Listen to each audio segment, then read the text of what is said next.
avokat, do ta nisim për ta kuptuar nga pikpamja juridike. Sot SPAK ka marrë një vendim për Belinda Ballukun, do doja dija nga ju gjykat, më falni, GOA ka marrë një vendim, do doja dija nga ju çfarë është ky vendim, si ta lexojmë dhe çfarë do të prodhojë. SPAK-u ka kërkuar, ka bërë një kërkesë në GKK në lidhje me një masë shtrënguese, ato të parashikuar kodin e procedurës penale, të cilat është e para njëherë bllokimi i pasaportës, pra mos lejimi të zonjës Balluku që të udhtojë jashtë Shqipërisë dhe pezullimi nga detyrat. Ka pasur një lloj kakofonie në lidhje me pezullimin e saj nga detyra, sepse në nenin 242 pika 2 e këtij neni saktësohet që personat të cilët janë të zgjedhur dhe personat që nuk mund të ushtrohet pezullim nga detyra. Dhe kjo ka hasur një lloj debati në qoftë se zonja nga detyra si zëvendës kryeministër, Po prit pra. Ligji thot vetëm kështu, nuk mund të pozullohet nga detyra, nuk është se specifikon për pozicionin e punës në të cilin po flasim. Dakor. Okej, prandaj kjo është ka qenë ajo debati. Dhe ato duhet ta konsiderohet për shembull zëvendës kryeministri një person i zgjedhur apo një person i emëruar. Sepse ky debat nuk do bëheshe në rast se do ishte për shembull në rolin e kryebashkiakut. Kryebashkiaku është i zgjedhur, nuk pezullohet nga detyra, nuk ke mundësi ta pezullosh nga detyra. Kurse në rastin konkret, zonja Balluku është një person i emëruar. Po, jo i zgjedhur. Ajo është e zgjedhur si deputete. Kurse në emërimin e ka si zëvendës kryeministre dhe ministre. Pra pezullimi ka efekt. Çka ka ndodhur? Thjesht fakti domethënë që GKK-ja e ka bërë këtë lloj kakofonie për faktin se nuk dha një njoftim të saktë në lidhje me masën e sigurimit për zonjën Balluku. Faktin që se dha një gjë të tillë është edhe në suazën e jo të sekretit e timor, por të asaj çfarë përmban masa e sigurimit. Sepse do duhet të kalohen dhe 48 orë, sepse mbrenda 48 orëve pala tjetër në rastin konkret zonja Balluku ka të drejtën që ti drejtohet sërish gjykatës për verifikimin e kësaj mase, pra dhe SPAK-u, po edhe pala tjetër në rastin konkret të zonja Balluku, për verifikimin e kësaj mase, pra brenda 48 orëve, pra deri ditën e shtunë, dhe mbase mrapa, në qoftë se masa do ngelet në fuqi, ngelet vetëm apelimi i kësaj mase. Por, në momenti kur masa pas 48 orësh vendoset sërish nga gjykata, ajo ka efekt ekzekutimi. Pra nuk e pezullon, edhe sepse ti si person domethënë që e ankimon apo e apelon ato si çështje, ti i detyruar domethënë që të mos shkosh më në zyrë, pra pezullohesh nga detyra. Kështu që praktikisht deri ditën e shtunë, zonja Balluku do duhet që ta lejë zyrën gjithmonë duke prezumuar faktin që masa për zonjën Balluku deri ditën e shtunë do të jetë e sankcionuar zyrtarisht edhe nga vendimi i GKK-s. Se ka dhënë GKK-ja, po them një tjetër, thjesht është zbatimi i saj. Çfarë paralajmëron një vendim i tillë? Domethënë në çpik të procedimit jemi. Do jetë një debat i gjatë pse tani. Se është vendim për herë të parë, është precedent, nuk ka ndodhur ndonjëherë. Po se s'ka ndodhur ndonjëherë? Jo, nuk ka ndodhur me këtë. Prandaj ka qenë edhe sot gjithë ditën, domethënë edhe unë me Almerin kemi pasur një bisedë para 3-4 orësh, ku diskutonin pikërisht këtë gjë. A do duhet pezulluar, s'duhet pezulluar, dhe kishte një lloj le të themi debati edhe mes juristësh, por është vendosur në këtë lloj mënyre dhe kështu është, sepse është emëruar, nuk është e zgjedhur. Dhe e tjetra, tani ajo nëse besoj se do zgjatemi goxha në lidhje me këtë temë, po nga pjesa juridike, ajo që ka ndodhur me SPAK-un ose në rastin konkret me zonjën Balluku, është ajo që nuk kishte ndodhur ndonjëherë më përpara me SPAK-un në raport me një ministër, që do të thotë për herë të parë, po i futet me themeli një procedure, pra se në asnjëherë nuk kemi pasur, domethënë, le të themi hetim të një procedure tenderimi. Ti ke pasur me Ilir Beqen, pa i ka qenë koncesion, kontratë koncesionare, jo tenderim, apalt publik. Në rasti konkret, SPAK-u ka te kaluar veten e vet, duke shkuar drejt një procedure dhe i kanë marrë nga në bazë edhe të telefonatave dhe të përgjimit të telefonit apo dhe asaj çfarë kanë nxjerrë nga mesazhet e Erviz Berberit, që ta kam thënë pak shumë kohë përpara që telefoni i tij është një thesar i vërtet në raport me çështjet e zonjës Balluku. Zonja Balluku ka marrë jemi përballë prova të reja. Një provë të re e cila lidhet me lotin e 4 të Unazës. Po, lidhet me lotin e 4 të Unazës madhe. Loti i 4 të Unazës madhe është loti që ka pjesën tek mbi Shkodër, mbi Dajt. Ajo që përuroj së fundmi... Jo, sa janë loti 5 dhe i 6. I 4-ti bëhet fjalë nga Shkoza deri në një për ato bëhet fjalë. Deri Kino Studio. Pra është një krejt tjetër, nuk ka lidhje me llogaran. Dhe do ta shpjegoj më vonë se çfarë ka aty brenda në atë lloj tenderimi dhe tjetra, akoma dhe kjo. Dhe edhe këtë do ta shpjegoj më vonë, po ta them paraprakisht. Spaku është duke hetuar edhe një transfer bankare 50 milion euro të bërë drejt një banke niveli 2 në Austri, ku dyshohet se personi në fjalë këtë lloj pagese e ka marrë për hesap, po them unë, të zonjës Balluku. Pra këto janë tre pistat me të cilat zonja Balluku domethënë dhe nisu nga gjitha këto tre pista, duket sikur prap Spaku është duke e ledhatuar zonjën Balluku. Nëse do të diskutojmë. Poli. Çfarë po ndodh, Poli? Deri para disa javësh kemi qenë në këtë studio me avokatin dhe me tjerë që normalisht e vinin në dyshim një vendim të tillë të GJO-s. Si e vlerëson këtë moment nga të gjitha pikpamjet, duke qenë se do rish pak edhe unë e di që je i angazhuar? Atëre, duhet të kuptojmë një gjë, domethënë, Redi më dëgjon? Po, të dëgjoj shumë mirë, pa merak. Atëre, shko si është historia. Historia e kësaj tani e relativizimit të shbërjes e kësaj loje politike nga të gjitha anët në Spakut, unë mendoj domethënë se është bajatosur dhe i ka ardhur fundi.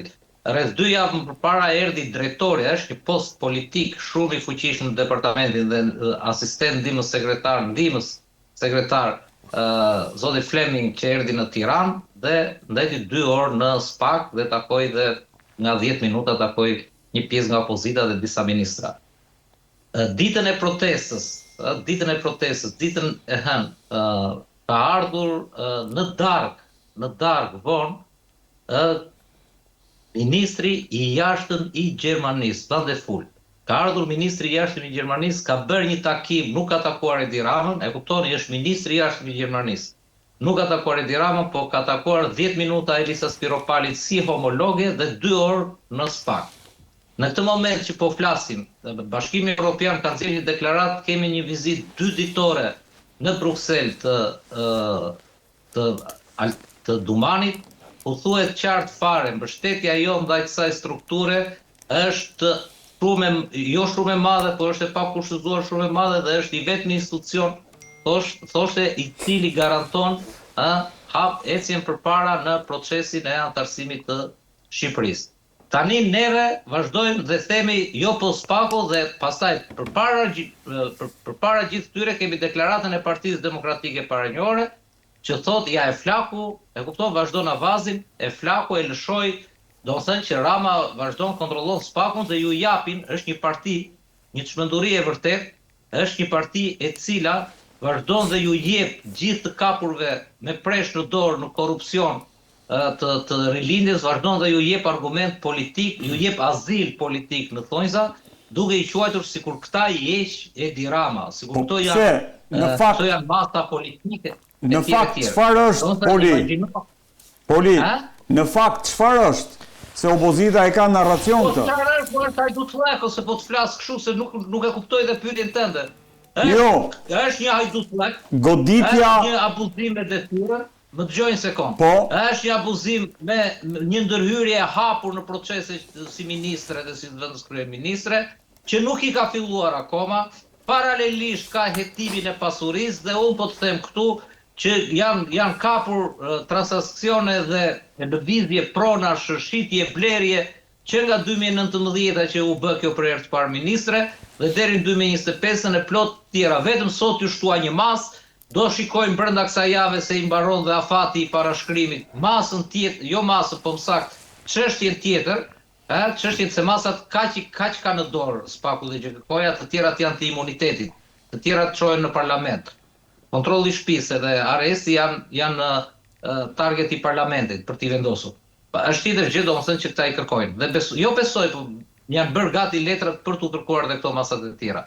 Tani gjithë çështja është, ne akoma dhe vazhdojmë. Ata bëjnë punën, i japin asiste opozitës, një opozitë që merr asiste dhe jo vetëm që se shfrytëzon, jo vetëm që s'bën gol, po bën autogola.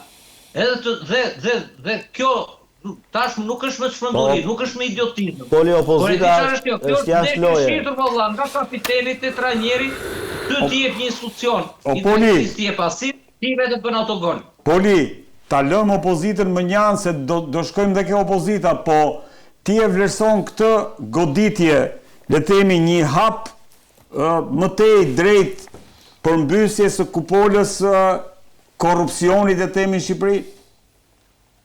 Unë ditë të them, përgjithësisht që elefanti tashmë, prandaj të bëra parantezën e kontarëve.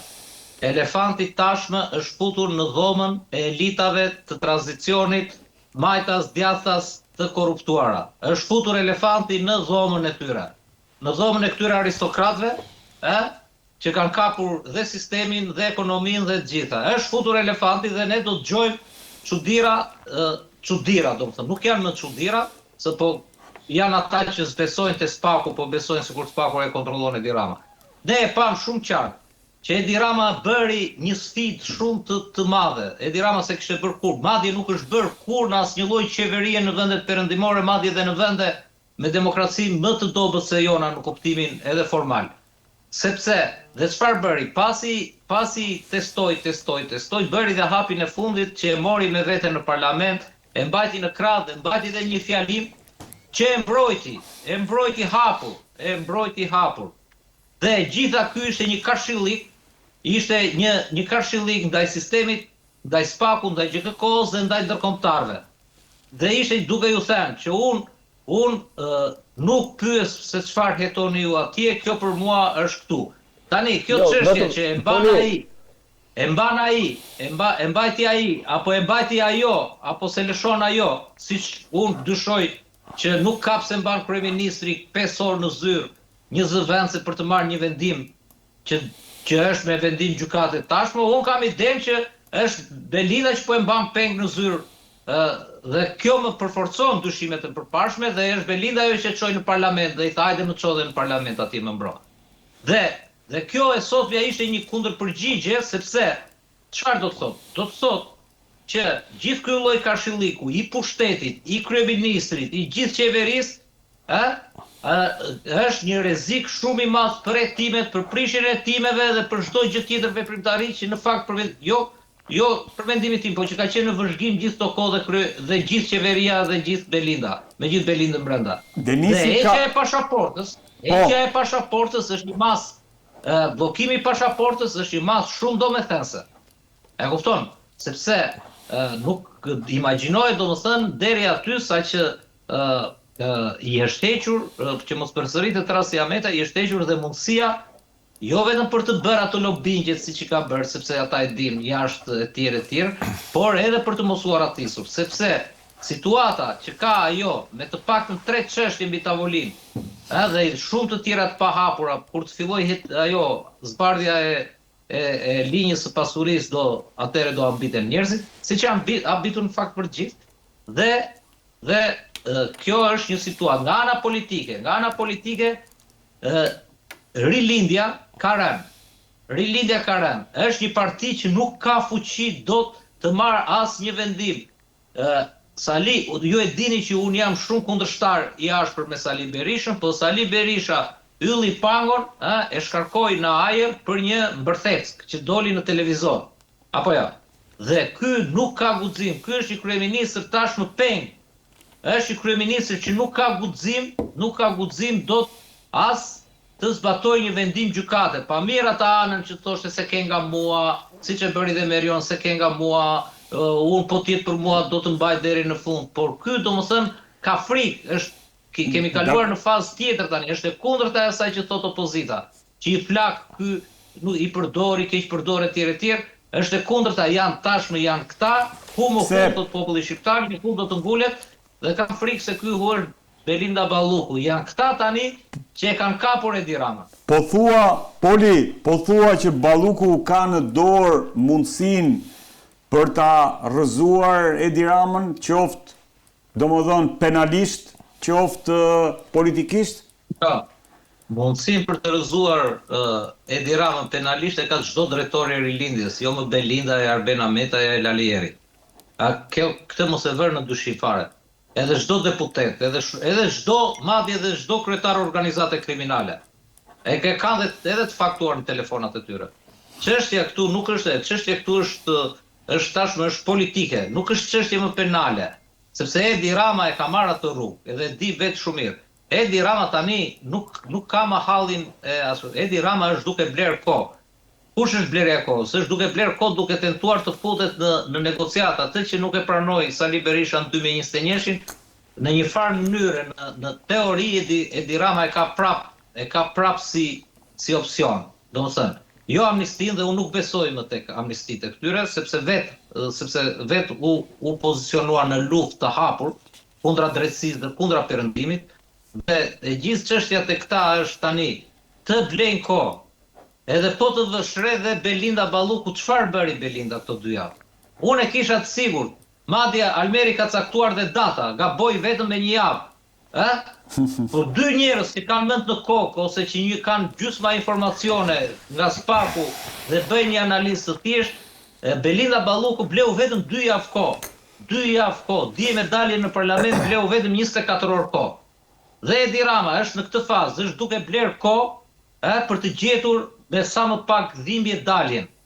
Dhe këta tani kanë vetëm një shans, sepse nuk mundet Edi Rama të dëgjojë thirrjet e Ermelinda Meksit, as të Petro Koçit, dhe as të Arben Malaj, domethënë që të mblidhet partia siç mblidhej dikur ose siç mblidhet një parti normale, të diskutojë këtë situatë, sepse është numri 2 që 3 vitet e fundit de facto ka qenë numri 1, ka firmosur.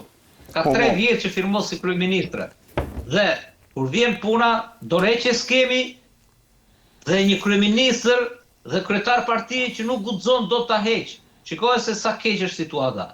Dhe të thuash ti që të mblidhet partia, haroj sepse ai e ka kthyer partinë në pronë private, siç e ka kthyer Sali Berisha nga ana tjetër. Dhe s'ka më shpresë as për analiza, as të mblidhen, as të marrin vendime politike. E gjithë çështja është që ata kanë 5 orë, atje kanë thirrur dhe Ulsiun, se Ulsiu është fenomen i interpretimit, se mos gjen ndonjë shteg ligjor, sepse duket që Belinda Balluku po refuzon, po qëndron.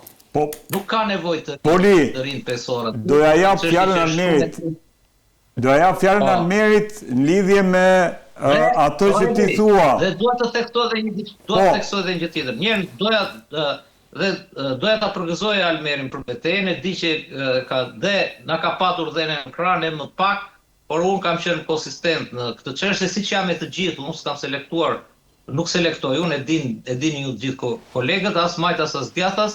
Doja të falenderoja, ta përgëzoja më saktë Almerin për shërbimin publik dhe qëndresën që ka patur dhe kushdo koleg tjetër që ka qëndruar, pavarësisht se Belinda na doli më e fortë se Lalieri në kuptimin e bllokimit mediatik, dhe njëkohësisht dua të theksoj që të mos e harrohet sepse teatri dhe loja e shitur vazhdon, që merit shumë të veçantë ka dhe deputetin atë kohë në 8 korrik, 9 gusht, më fal, jemi saktë. Në 9 gusht të vitit 2024 ka çuar denoncimin, ka çuar kallëzimin penal mbi të cilin ka filluar çështja Balluku. Nuk ka filluar mbi Ervis Berberi, në shpërtjetër gjë Ervis Berberi. Telefonat janë hapur në Amerikë më të parë. Kush është ky deputeti, se nuk na e the? Urdhro? Kush është ky deputet? Lulzim Basha.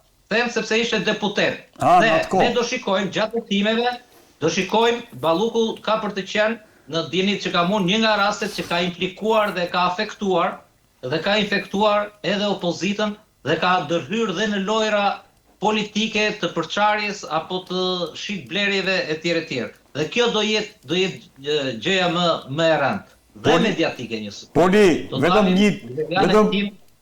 vetëm mos mik se ta dëgjojmë pak Almerin në lidhje me narracionin për sa i përket Spakut. Almer, tani më si e vlerëson punën e Spakut në një kohë që le të themi ajo litari në qafën e politike të zonjës Balluku sa vjen dhe shtrëngohet. Nga e pandehur, tani më ka 2 masa të tjera, nuk e dim se ku do të shkojë në javët në vijim. Shiko, të gjithë neve kemi pritur nga Spaku që të bëjë drejtësi.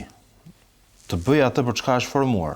Besoj media, opinioni publik, gazetarët, Poli është një nga gazetarët e vjetët të kronikës të vendit, i cili ka dhe ai burimet e veta nga Spaku, dhe interpretimet që kanë lidhur me drejtësinë dhe kronikën është për të vlerësuar. Fakti me këtë gjë, unë mendoj që sfidës që ka pasur prokurori Dritan Premçi, më shumë se sfidë presionit, i është përgjigjur me sfidë.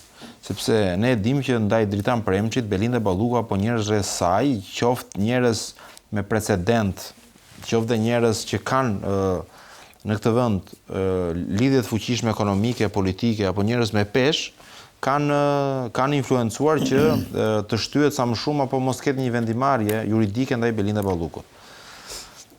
Nisur nga kjo qasje, me ato që kam parë unë dhe informacionet që kam, është që Dritan Premçi e ka sfiduar të gjitha këtë presionet falë mbështetjes që ka dhënë zoti Fleming me vizitën që pati rreth një javë apo 2 javë më parë. Dhe ka një prapaskenë le të themi. Tani ka një gjë. Askush, Poli e ke dëshmitar, mediat janë dëshmitar, ne gjithë jemi në terren dhe jemi përditur me informacionin të përditësuar. A kishte njoftim zyrtar për ardhen e zotit Fleming? Nuk kishte. Pra zoti Fleming ka ardhur, mendoj unë, ka ardhur posaçërisht vetëm për çështje, sepse fakti që unë mendoj që shqetësimi publik që u ngrit, por qoftë dhe shqetësimi përmjet agjensive të tjera, për jetën, kërcënimin serioz që u shfaq Dritan Premçit, mendoj që ambasada amerikane ka vënë në lëvizje. Dhe unë mendoj që informacioni është përcjell dhe ai është ka një gjë. Po mirë, pra ma thuaj arsyen zyrtare pse erdhi zoti Fleming, zoti Denis. Ta tha Poli pra. Ai erdhi sepse Shtetet Bashkuara të Amerikës e shohin Spakun si e vetmja. Ka një gjë. Kjo është një fabulë e njohur. Zotëria erdhi posaçërisht për këtë gjë. A kishte parashikim për vizitën e tij? Nuk ka ardhur për se i kërcënoi jeta prokurorit. Mos spekuloj tani. Merremi me faktet. Ai ka ardhur sepse politika amerikane është konsekuente. Por ajo që ka ndryshuar kësaj rradhe është dhe Bashkimi Evropian dhe unë e kam thënë dhe në emisionin e kaluar që qëndrimi më i fortë se unë kam parë tek ambasadori Gonzato, dhe ndoshta edhe një nga arsyet që sulmoi nga Berisha ishte pikërisht kjo, ishte se bëni ç'të doni, por po prekët integrimin nuk ka, po prekët reformën drejtësi nuk ka integrim. Dhe shenjat janë këto. Pra, mos e lidh me një ngjarje, me një spekullim që është bërë. Vet Dumani, tani pse duhet besoj ty unë dhe mos besoj Altin Dumanin, i cili tha. Po them që më beson. Po jo, dakor, po mos e lidh spekullimin se ka gjëra më të rëndësishme në këtë diskutim sot. Altin Dumani tha, zgjasim, hajde ta zgjerojmë temën dhe të flasim. Mund t'i themi gjë. Altin Dumani tha prokurori s'është kërcënuar. Nuk ka asnjë kërcënim. Si? Altin Dumani, i cili është shefi i prokurisë, i cili është një nga njerëzit më të mbështetur pikërisht nga ky zotëria që theti zyrtari i lartë i Shtetit Bashkuar të Amerikës, ashtu dhe nga gjithë Brukseli, ka thënë tekstualisht nuk ka asnjë kërcënim ndaj Premçit. Tani pse fut këtu vizitën, ai ka ardhur për gjëra më të rëndësishme them unë, se sa për këtë. Shumë e rëndësishme. Tani më tregon misionin politik të vizitës së zotërisë përveç Spakut. Po tani misioni politik. Pse nuk pati ky njeriu takim me drejtuesit më të lartë? Pati. Me këtë takoi ministrin ministrin e brendshme. Kë? Ministri i Brendshme, Albana Koçiu. Ku lidhemi ne këtu? Ku janë zyrtarët e lartë politik Denis që të jenë takuar? Po çfarë lidhje ka më ajo është kryeministri? Ku është gjendja amerikane? Nuk është ajo që thua ti, që erdhi se u kërcënua jeta. Unë mendoj që vizita e tij nuk ka qenë rastësore. Unë them vizita e tij ishte shumë e rëndësishme. Këtë po dua të them. Ose ul me një gjë të tillë. Mendoj që mbase, hajde më thënë, unë nuk po e marr të mirë që mirë në faktin tënde, po e hiq dorë nga teza ime. Edhe pse unë e kam burim. Them këtë gjë që vizita është një koincidencë e bukur mbi të gjitha. Që në një moment kur këtu po hetohet njeriu më i rëndësishëm i politikës shqiptare, numri 2 qeverisë shqiptare, njeriu që ka më shumë pushtet politik brenda qeverisë, vjen dhe befas shfaqet në një vizitë zyrtare një nga njerëzit më të rëndësishëm që mbulon rajonin. Dhe fakti që po thua që është një projekt apo le të themi një nxitje apo një shtyrë apo një skenar apo amerikan në këtë histori apo dy mesazhe ka vizita e zotërisë që mos të ngelem te kjo. E para, ka qenë një mbështetje absolut për çështjen Balluku për të vazhduar hetimet. Dhe unë këtë nuk më ndryshon dot liri mendjen. 2, vetëm po të shikoni postimin e ambasadës amerikane në faqen zyrtare, fotot janë me 3 prokuror. Është foto me zotin Dumani, është foto me Vladimir Marën dhe është foto me një nga kandidatët për kryetar të SPAK-ut, që është Klodian Braho. Dhe fakti që Klodian Braho e kanë nxjerr enkas dhe këtë gjë për mua kanë dhënë mesazhin ata, që amerikanët me këtë vizitë dhe me këtë postim, unë kuptova që mesazhi i amerikanëve ishte ky: Klodian Braho do të jetë njeriu ynë dhe pasuesi i Altin Dumanit. Tani, a e ka bërë SPAK-u detyrën? Unë mendoj që Dritan Premçi po e kryen detyrën dhe duhet vlerësuar për këtë gjë që po e bën. I ndodhur në këtë qerrëdhun politike, në këtë kënetën tonë politike ku ndikimet janë të çfarëdo llojshme, po e marr fjalën kërcënim për hir të komunikimit, dhe Denisit po ja bëj qefin këtë rast, po flas që ndikimit ka qenë aq i fortë sa ky njeri po bën detyrën shumë mirë kur mund të kishte momente që të tjerë prokurorë mund të ishin të rrequr. Pra puna e SPAK-ut në këtë moment është për të vlerësuar, nuk është për të kritikuar, sepse neve nuk duhet të jem selektiv me SPAK-un kur godet këta po bën këtë. Unë pres më shumë maturi dhe më shumë shpejtësi në veprimet e SPAK-ut për çështjet, për dosjet që ka. Për çfarë do lloj dosje?